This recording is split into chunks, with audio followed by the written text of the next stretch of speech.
और अब जुड़ रहे हैं रायपुर रिजॉर्ट से बहुत ही युवा, यंग एंड डायनेमिक और एमएलए रेवाड़ी से संबंध रखते हैं और इनके पिता बहुत प्रभावशाली रहे नहीं, अभी भी हैं, कैप्टन अजय सिंह यादव। उनके बेटे हैं चिरंजीव राव। चिरंजीव जी, बहुत बहुत स्वागत है जनता टीवी पे।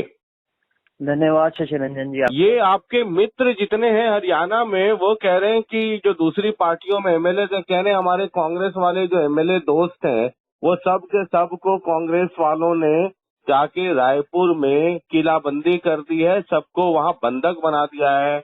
मतलब न बाहर जा सकते हैं न आ सकते हैं, एकदम 10 तारीख तक बंधक रहेंगे। देखिए जी, हर जगह आपको पता है हर पार्टी के अंदर प्रशिक्षण शिविर होता है। क्या बीजेपी की पार्टी के अंदर प्रशिक्षण शिविर नहीं होता है? जी। तो मुझे लगता है कहीं ना कहीं हर पार्टी की अपनी रणनीति होती है, अपनी स्ट्रेटेजी होती है। और हम लोग उसके ऊपर वर्क कर रहे हैं। उदयपुर में आपने देखा होगा पिछले दिनों में कांग्रेस पार्टी का इसी तरह का अधिवेशन हुआ था, प्रशिक्षण शिविर हुआ था। इसी तरह से हरियाणा का चल रहा है इसके अंदर। तो मुझे लगता है कहीं ना कहीं ना तो इसके अंदर कोई गलत चीज है, हर पार्टी अपनी नई स्ट्रैटेजी बनाती है। नहीं, संशय की स्थिति इसलिए हुई कि जिस दिन आप लोगों की एक मीटिंग थी, उस दिन तो खैर आप शिमला में थे और आपको भाई बिलेटेड हैप्पी बर्थडे, उस दिन मैं कह नहीं पाया आपको, तो बाद में ही सही बिलेटेड हैप्पी बर्थडे। तो उस दिन जब हुड्डा साहब के यहाँ मीटिंग थी तो मेरी कई लोगों से बातचीत हुई। सबने, मैंने पूछा था कि सूटकेस लेकर के जा रहे हैं, आपसे भी पूछा था स्विमिंग कॉस्ट्यूम वॉस्ट्यूम रख लिया है, आप लोगों ने कहा कि नहीं ऐसी आवश्यकता नहीं है।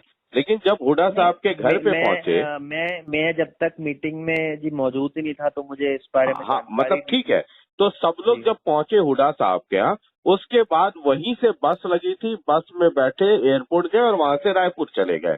तो मतलब अगर ट्रेनिंग या चिंतन शिविर की बात थी तो इतना छुप छुपाने की तो कोई बात थी नहीं। ये अचानक भेज दिया गया रायपुर बिना टाइम दिए हुए या बिना जानकारी दिए हुए, या जानकारी थी तो लोग छुपा रहे थे, ये संशय की स्थिति पैदा करता है।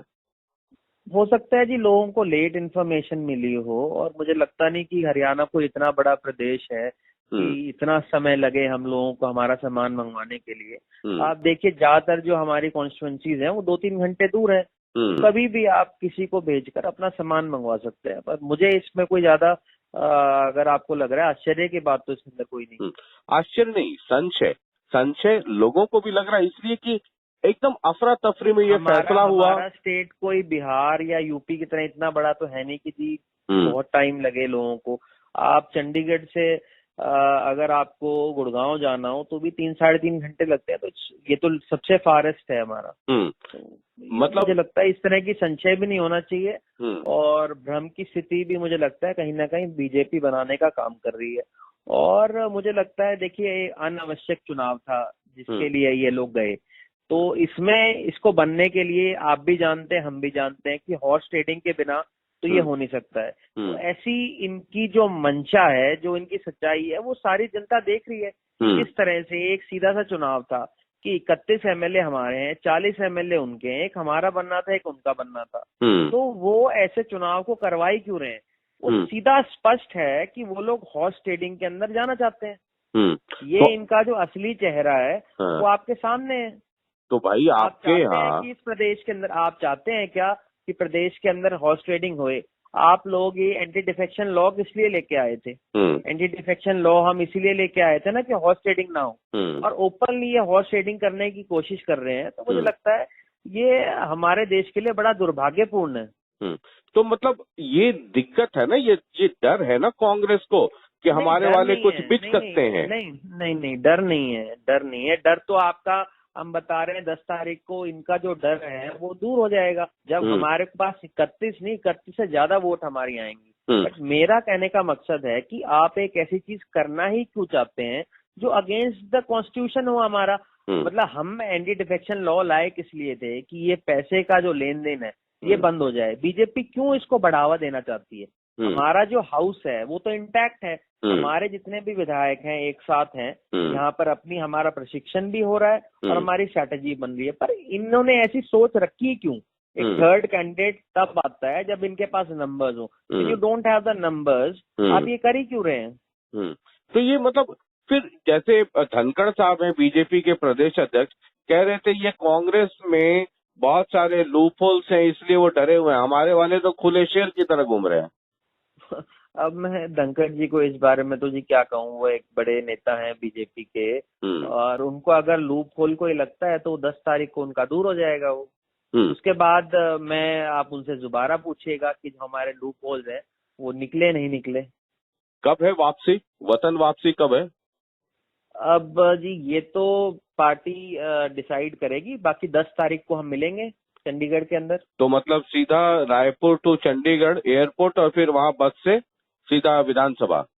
अब ये तो जी मेरी जानकारी में अभी है नहीं, ये आप जैसे ही मेरे आएगा मैं आपको जरूर बताऊंगा जी। ये जब हुड्डा साहब ये पता नहीं ना, ये 9 तक चलेगा या 10 को मॉर्निंग के अंदर हमारा होएगा। हाँ। अभी शेड्यूल उसका जारी हुआ नहीं है। अच्छा, ये बीच में राजीव शुक्ला और तमाम लोग आते रह रहे हैं, ये क्या क्या बातचीत क्या ये होती तो है? हर जगह सेंट्रल ऑब्जर्वर्स जो हैं वो हर पार्टी लगाती है, बीजेपी भी लगाती है, कांग्रेस ने भी उसको लगाया है जी। एक तरीका है। देखिए आप, उससे बहुत सारे हमारे फर्स्ट टाइमर एमएलएज भी हैं, आपको पता है जी। उनको कहीं ना कहीं ये बताने की भी जरूरत है कि भाई पार्टी को और कैसे मजबूत किया जाए। तो उसके लिए राजीव शुक्ला जी यहाँ पर आए थे, अजय माकन जी ने भी अपनी पक्ष वहां पर रखा, हमारे जो मुख्यमंत्री हैं भूपेश बघेल जी वो भी यहाँ पर आए थे, बड़े सीनियर नेता हैं, उन्होंने भी पार्टी की जो नीतियां हैं या आगे हमारा क्या रोड मैप होगा उसके बारे में सबको अवगत कराया।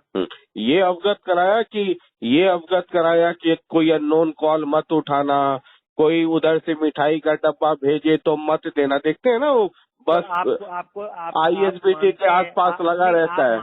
आप मानते हैं इस बात को कि बीजेपी के लोग इस तरह की चीजें करते हैं? नहीं, मैं मतलब ये तो अलर्टनेस है ना। मैं तो ट्रेनिंग इसकी हो सकती है ना। If you feel they are doing it.